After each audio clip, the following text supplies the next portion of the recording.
Nuevamente continuamos con Velada Poética. En esta vez nos acompaña el maestro Estuardo Figueroa Castillo, quien es un reconocido escultor, pintor de la ciudad y además un distinguido poeta que ha incursionado ampliamente por el laberinto, que digo yo, de la literatura. Quedó algo pendiente y vamos a escuchar respecto a la poesía de tinte o de carácter social. Ya, Efraín. Algo que lo escribí también porque es una preocupación que uno tiene, que pienso no solo uno, sino la mayoría de los ciudadanos. Esto se llama insomnio. Y cuando uno no duerme porque tiene una preocupación muy grande, ¿no es cierto? ¿Y cuál es la preocupación en este caso? ¿Cómo dormir tranquilo si me asaltan en la noche tempestades? Si veo a mis hermanos los lunes en la catedral impacientes, porque nadie contrata sus servicios. El jornalero regresa cabizbajo a su posilga, otra semana más sin pan para sus hijos. ¿Cómo poder dormir con tantas cacerolas vacías, si en este país hasta los panes gritan de hambre?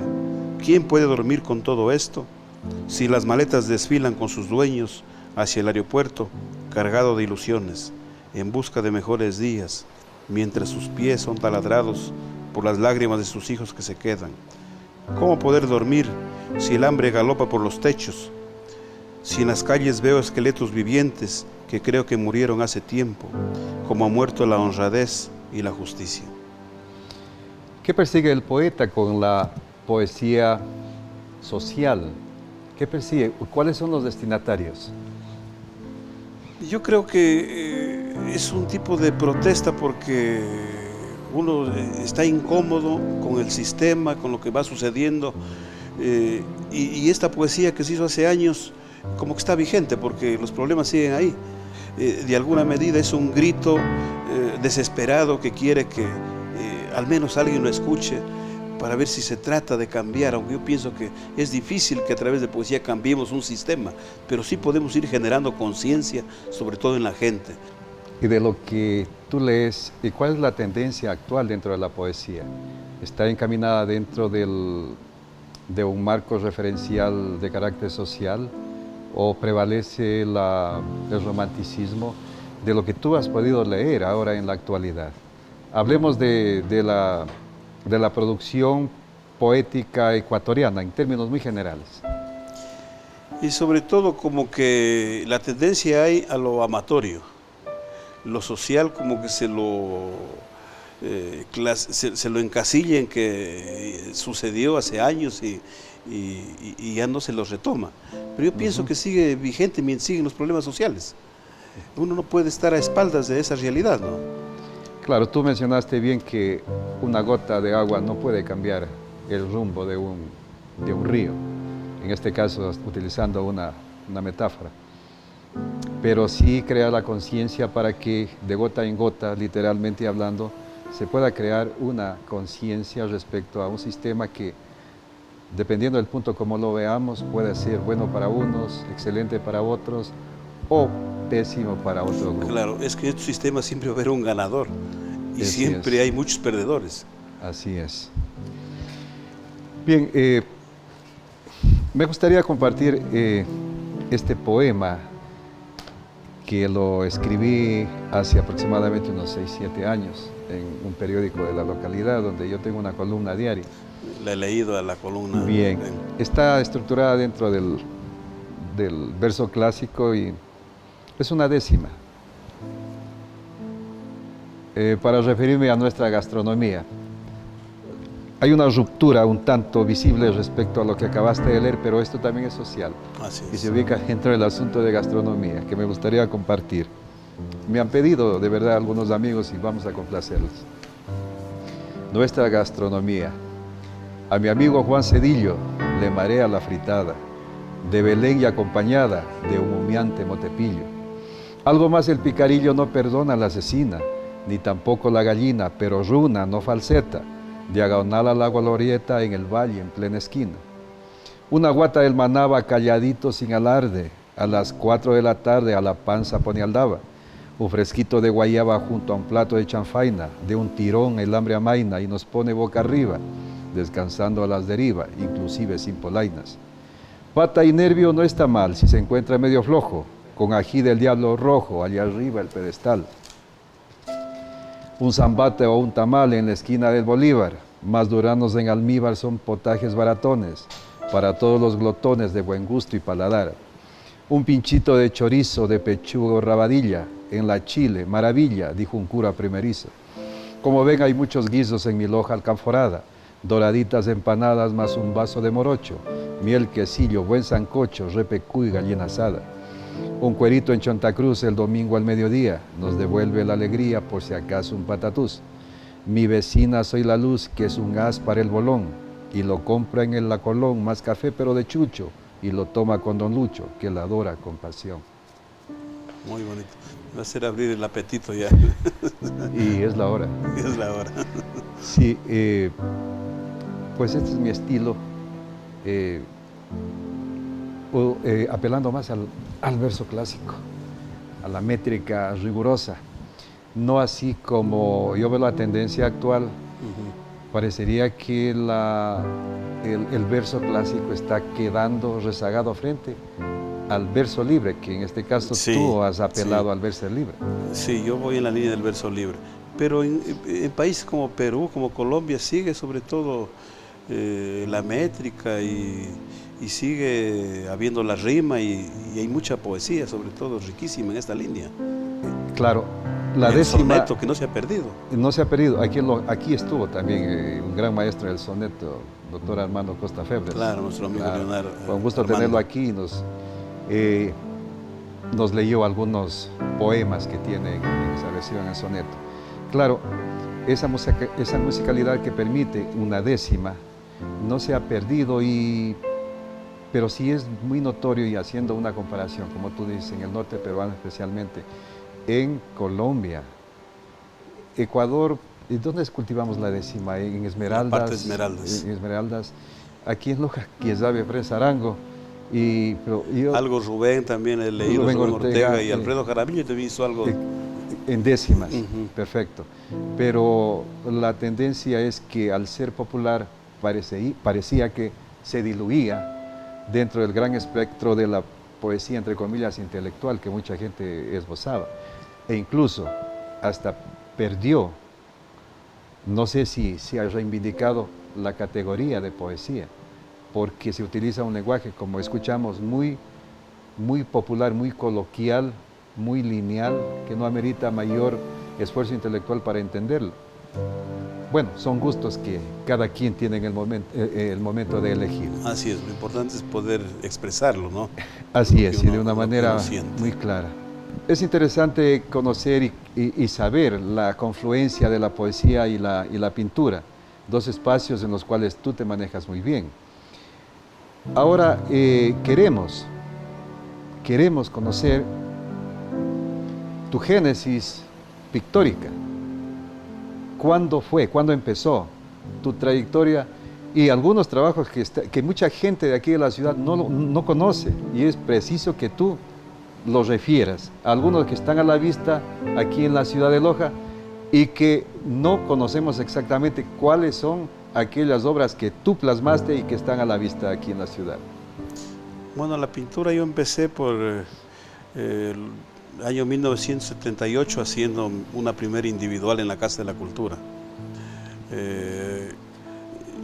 Fui en esa línea de trabajo con el municipio de Loja, con el alcalde Castillo, trabajé algunas obras como los murales de la Torre San Sebastián por el año 1987, me parece. ¿Los que están en la base de la torre? En la base de la torre. Es un contrato que lo hicimos. Sobre todo es un trabajo, resultó un trabajo sumamente duro porque aparte de modelar en arcilla, hubo que fundir moldes en yeso, luego fundir en cemento con hormigón, como una columna, y para que no se desprendan estos bloques de la pared, se le pasó un hierro y al otro lado se soldó unas placas, de manera que eso se caerá cuando caiga la torre. Entonces fue uno de los trabajos fuertes, sobre todo, que se hizo en esa época. Y en esa calle Bolívar, como que Bernardo Valdivieso, hay algunos bustos. El A monumento, manera de un pasaje. sí, el monumento que está, no, en la calle, el monumento que va hacia, No, claro, hacia la pradera, pero que por forman ejemplo. un pasaje Sí, de obras exacto. tuyas. Sí, así es. El general Lauro Guerrero es un trabajo que también lo hice con el municipio. Luego en el Parque de las Flores está el busto de Lautaro Loaiza. En el Colegio de la Dolorosa está el busto de Monseñor Ángel Rogelio Loaiza, que tuve la suerte de que me pose, sobre todo en vivo, todavía para hacerlo el busto en mi taller. Ya. Luego, en la esquina del Técnico está el busto de Marcos Ochoa Muñoz, que está con su pianito. En el conservatorio, el busto de Edgar Palacios, que también tuve la suerte que vino a posar. Que pose.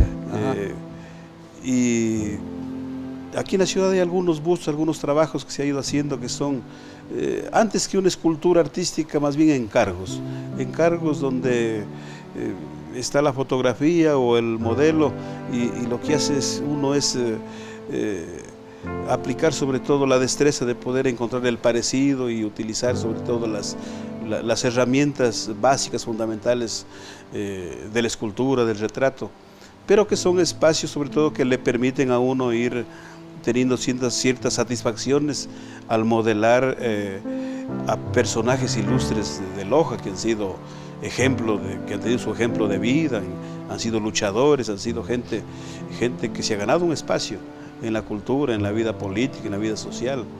El caso de Edgar Palacios, por ejemplo, uno de los mejores músicos que tenemos en América. Entonces, esa es la satisfacción de poder haber compartido con muchos personajes y haber contribuido sobre todo para poder perenizar ese pensamiento.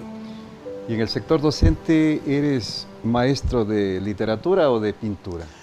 Yo soy maestro de pintura, escultura, diseño, estética, historia del arte, más en esa línea. ¿Y de forma colateral incentivas a tus estudiantes para la literatura, tal vez?